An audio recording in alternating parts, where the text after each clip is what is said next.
আমরা অনেক জায়গা থেকে ফোন পেয়েছি, কিন্তু ফিডব্যাক তো আমরা আপনাদের থেকেই নেব, সাধারণ মানুষের থেকে। এবং অনেকেরই হয়তো অসুবিধা হচ্ছে, অসুবিধা হওয়ার কথা নয়, কিন্তু হয়তো 11-12 পাতা দেখে মনে হচ্ছে যে আমি কি করে ফিল আপ করবো। তো আমরা চেষ্টা করছি সেটাকে যদি ইজিয়ার করা যায়, কারণ আলটিমেটলি দেখুন, এটা 11-12 পাতা যে ইনফরমেশন, সেই ইনফরমেশন দিলেই যে আপনি অন্নপূর্ণার ভাণ্ডার পাবেন সেটা কিন্তু নয়।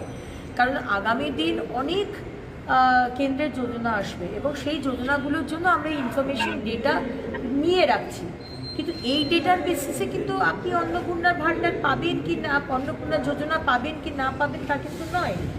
সুতরাং এখানে ভয় পাওয়ার কোনো বিষয় নেই।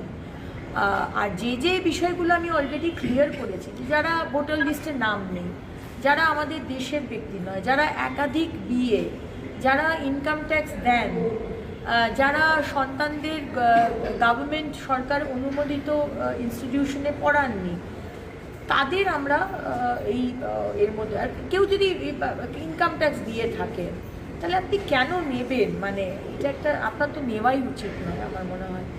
তো এটা আমরা দেবার তো কেউ নেই, এটা তো মানুষের টাকা, আপনাদের টাকা, আপনারাই আপনাদের দিচ্ছেন।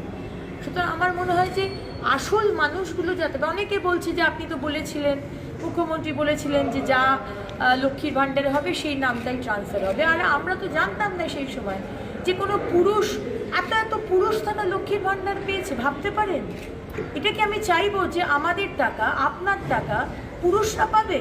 তাহলে কার্তিক ভাণ্ডার বা গণেশ ভাণ্ডার করা উচিত ছিল, লক্ষ্মীর ভাণ্ডার নামটা দিলেন কেন? সুতরাং দেখুন, এই ডিসিশনসগুলো তো এখন নিতে হচ্ছে, কারণ আমরা চাই না যে কোনো ব্যক্তি যে এলিজিবল নয়, যে মহিলা, তার কাছে টাকাটা যাক বা কোনো পুরুষের কাছে টাকাটা যাক। সেই কারণেই আজকে এই স্টেপসগুলো নেওয়া হচ্ছে। আপনারা আমাদের ভুল বুঝবেন না, আপনাদের টাকা সঠিক মানুষের কাছে যাক, আমরা সেই চেষ্টাই করি।